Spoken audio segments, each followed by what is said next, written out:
गुजरात विधानसभा चुनाव इस बार बीजेपी के लिए कई मायनों में खास रहे।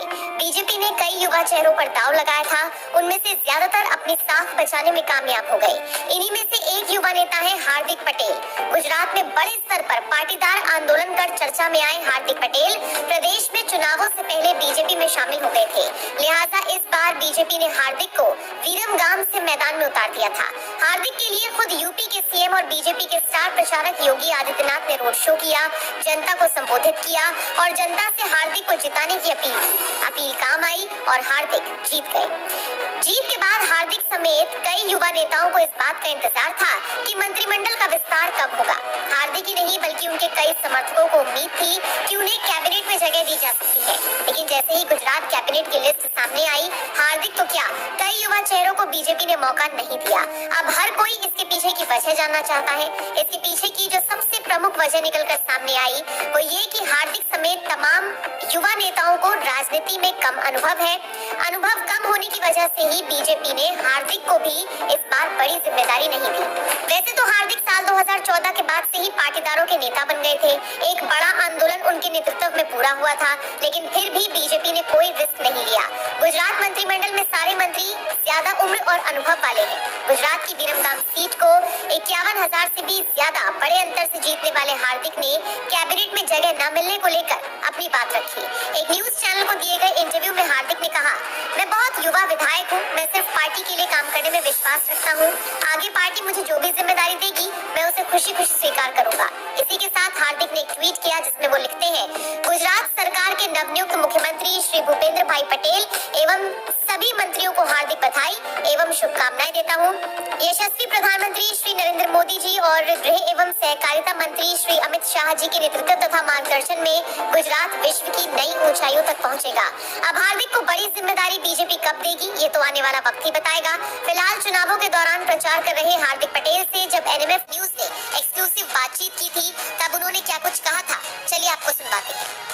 फ्री से याद आया, दिल्ली और पंजाब में सरकार चला रहे हैं केजरीवाल। वो कह रहे हैं कि 3,000 हर महीने बेरोजगारों को बिजली और लाइट फ्री देंगे। क्या आप सोच रहे हैं कि इसका असर यहाँ कुछ पड़ेगा? जो लोग फ्री की बात करते हैं ना, वो निकम्मे बनाने की बात करते हैं। हमारे यहाँ का नौजवान फ्री में कुछ नहीं लेना चाहता, अपने बाहुबल के दम पे लेना चाहता है। और वो बाहुबल का दम है कि उसको मेरिट के आधार पर रोजगार मिल जाए, मेरिट के आधार पर सम्मान के साथ नौकरी मिल जाए।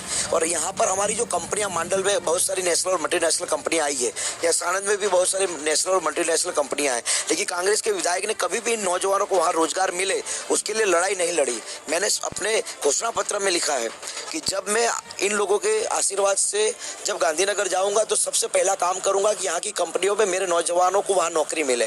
जहाँ प्यार से बात होगी वहाँ प्यार से करेंगे, और जहाँ दम लगा के करना पड़ेगा वहाँ दम लगा के भी अपने नौजवानों को नौकरियां दूंगा। मेरी तरफ से आखिरी सवाल, उसके बाद हमारी सहयोगी नम्रता के 2 सवाल होंगे। आखिरी सवाल ये है कि भारत जोड़ो यात्रा इस वक्त चल रही है, आपके कभी रिश्ते रहे हैं उस पार्टी से, क्या टेक है आपका राहुल गांधी और भारत जोड़ो यात्रा? उनको पहले कांग्रेस जोड़ लेना चाहिए, बाद में भारत जोड़े, कोई दिक्कत नहीं है। जो लोगों की, जिस नेता की पार्टी में ही टूटा फूटा बिखरा हुआ सब कुछ चीजें है, वो कहेंगे कि मैं भारत जोड़ रहा हूँ। हार्दिक को क्या बात चुभ गई जो छोड़ना पड़ा? राम मंदिर पर स्टैंड नहीं क्लियर किया, धारा 370 हटाई गई कश्मीर से, हमारे पंडितों को वहाँ सुरक्षा मिली, तो कांग्रेस को अपना स्टैंड क्लियर करना चाहिए था, क्यों नहीं किया? और जब अभी राहुल गांधी भारत जोड़ो यात्रा कर रहे हैं, उसमें मेगा पाटकर को लेकर क्यों घूम रहे हैं? यही मेगा पाटकर ने हमारे गुजरात में नर्मदा कैनल का पानी गाँव तक न पहुंचे इसलिए विरोध किया था। सहयोगी नम्रता के 2 सवाल हैं उसके। हार्दिक, मेरा एक ऐसा सवाल है, अगर आपको बुरा ना लगे तो मैं पूछूं। सवाल ये है, बहुत अच्छी बात है फिर तो। सवाल ये है कि कुछ लोग आपसे यहाँ पर भी नाराज हैं, क्योंकि हम पूरे गांव में सुबह से घूम रहे हैं, बहुत सारे लोगों ने आपका समर्थन किया। लोगों का ये कहना है कि पहले कांग्रेसी थे, अब बीजेपी में आ गए हैं, और वो लोग आपसे नाराज दिखे, उन लोगों को क्या कहें?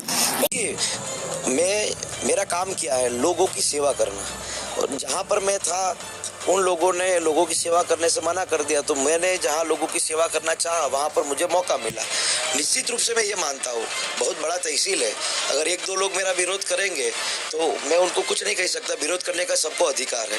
और महात्मा गांधी और सरदार वल्लभ भाई पटेल और भगत सिंह जब इस देश की आज़ादी के लिए लड़ रहे थे तब भी लोग उनका विरोध करते थे, तो क्या विरोध के डर से वो घर बैठ गए थे? अगर घर बैठ गए होते तो हम आज़ाद नहीं हुए होते। तो विरोधी विरोध करेंगे। और गजब की बात है हमारी संस्कृति में कि हमारे घर में जब शादी होती है तो बुआ सबसे पहले विरोध करती है लेकिन फिर भी शादी तो करते हैं ना बुआ को मना के। तो जो विरोधी हो गए उनको मनाकर भी ये जो मिशन के साथ निकले, ये महाभारत है। इस महाभारत में विरमगाम का विकास सबसे बड़ा लक्ष्यांक है, और इस महाभारत में अगर मैं अर्जुन हूँ तो इन सबको कृष्ण बनना पड़ेगा। मेरा आखिरी सवाल है जिग्नेश मेवानी को लेकर। उनसे पूछा गया कि आपको क्या लगता है हार्दिक पटेल ने बीजेपी क्यों ज्वाइन की, तो उन्होंने साफ साफ कहा कि मुझे एक प्रायोरिटी दिखाई देती है, एक वजह साफ दिखाई देती है, वो ये कि उनके ऊपर जो भी मुकदमे चल रही हैं उनमें से 2-3 मुकदमे ऐसे हैं जिनके लिए वो 15 से 18 साल तक जेल में जा सकते थे। उनसे डर के उन्होंने बीजेपी अच्छा है तो जिग्नेश भी वहाँ लॉन्ग टाइम रहे तो अच्छी बात है, वो भी कहीं हमारे साथ फ्यूचर में ना आ जाए। नहीं, उन्होंने साफ बोला है कि कोई भी आ जाए जिग्नेश मेवानी कभी बीजेपी नहीं तो क्या, तो उनको टुकड़े टुकड़े गैंग में रहना है? जो लोग देश को तोड़ने के काम करते हैं उनका समर्थन करना है। फ्यूचर में तो उनको अपना स्टैंड क्लियर करना पड़ेगा। और बात रही कि मुझ पर जो मुकदमे लगे, मैंने तो लोगों की लड़ाई लड़ने के लिए मुझ पर मुकदमे